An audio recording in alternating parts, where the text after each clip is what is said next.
हमने इससे पहले जो है तुगलक वंश की एक वीडियो देखी है, जिसमें मैंने आपको बताया था कि तुगलक वंश का जो समय होता है 1320 से जो है 1414 होता है। सबसे लंबे समय तक ये रहते हैं। सबसे पहले थे गयासुद्दीन तुगलक, जिन्होंने तुगलक वंश की स्थापना की थी। ठीक है, उसके बाद आते हैं मोहम्मद तुगलक। ठीक, तो गयासुद्दीन तुगलक की मंडप गिरने से मृत्यु हो गई थी और मोहम्मद तुगलक जो है अभी चल रहे हैं। अब इनकी हम प्रशासनिक योजना को देख रहे हैं अभी।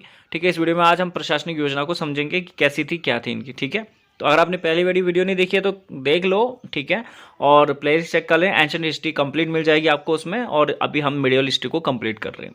ठीक है, तो चलिए वीडियो को शुरू करते हैं। देखो, मोहम्मद तुगलक है ना, जो ये समय में काफ़ी आगे की विचारधारा को रखता था। ठीक है, और फरिश्ता के अनुसार वह जिस युग में रहता था उसमें एक आश्चर्य था, मतलब काफ़ी इमेजिनरी टाइप का व्यक्ति था। विजन था इसका, अपने एक प्रादृष्टि थी इसकी। बट दिक्कत ये थी कि लोगों को वो चीज़ पसंद नहीं आती थी। ठीक है, तो उसका जो विजन था वो उसी के पास रह गया।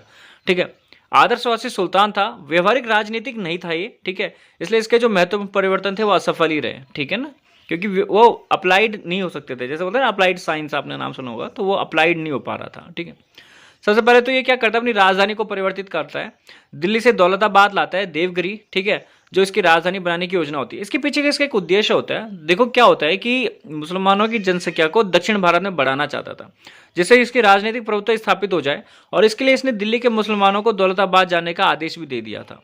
ठीक है ना, लेकिन जो लोग दिल्ली में वर्षों से रह रहे थे वो सुल्तान से नाराज हो गए थे, और सूफी संत जो अपने पीर के आदेश से दिल्ली में रह रहे थे उन्हें बलपूर्वक दौलताबाद लाया गया। तो लोग इससे भी नाराज हो गए थे, लोग इसके खिलाफ जाना शुरू कर दिए थे।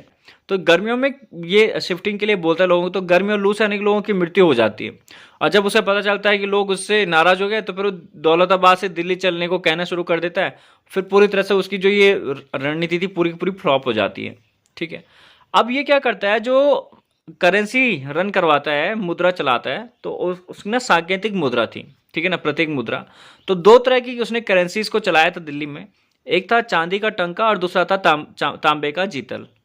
अब उसने क्या किया था, जो ये प्रतीक मुद्रा चलाई थी तो कांसे की चलाई थी। ठीक है ना, और उसने उसको चांदी का जो टंका होता था उसी के मूल्य के बराबर रखा था।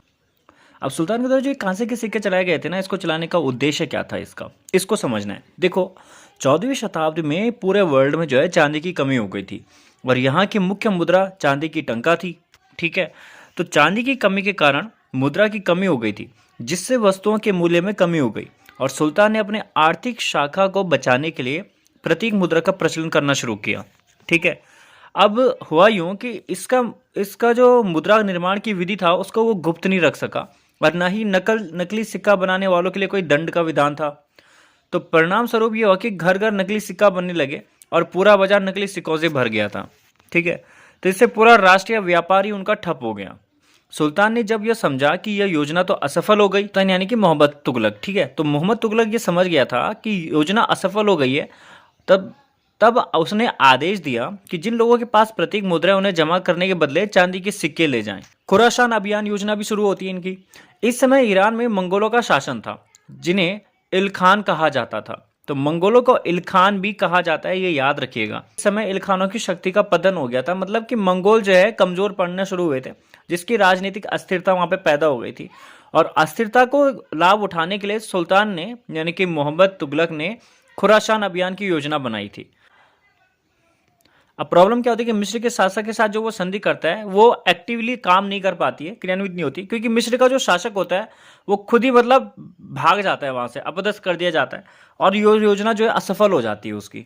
ठीक है, फिर उसके बाद दोआ में वृद्धि कर की योजना बनाता है। ठीक है, वृद्धि कर यानी कि टैक्सेस को अपग्रेड करना चाहता था, टैक्स को बढ़ाना चाहता था। तो सुल्तान की जो राज की आय था उसको वो बढ़ाना चाहता था, इसलिए उसने करों में वृद्धि की योजना बनाई, और इस योजना को सर्वप्रथम उसने दोआब क्षेत्र में लागू कर दिया। दुर्भाग्य से क्या हुआ कि जब ये दोआब क्षेत्र में लागू हुई तो वहां पे अकाल पड़ गया।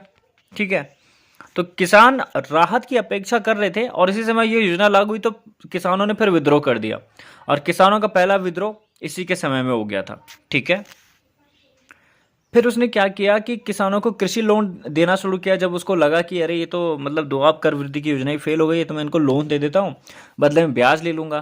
तो जो लोन देने की प्रक्रिया उसको सोनधरी कहा जाता है। ठीक है ना, तो उसने सोनधरी के नाम से लोन देना लोगों को शुरू किया। ठीक है, तो ये दिल्ली का जो पहला सुल्तान होता है प्राकृतिक आपदा के समय जो ऋण देता है, सोनधरी देता है। ठीक है, याद रखिएगा, सोनधरी। सोनधरी यानी कि ऋण।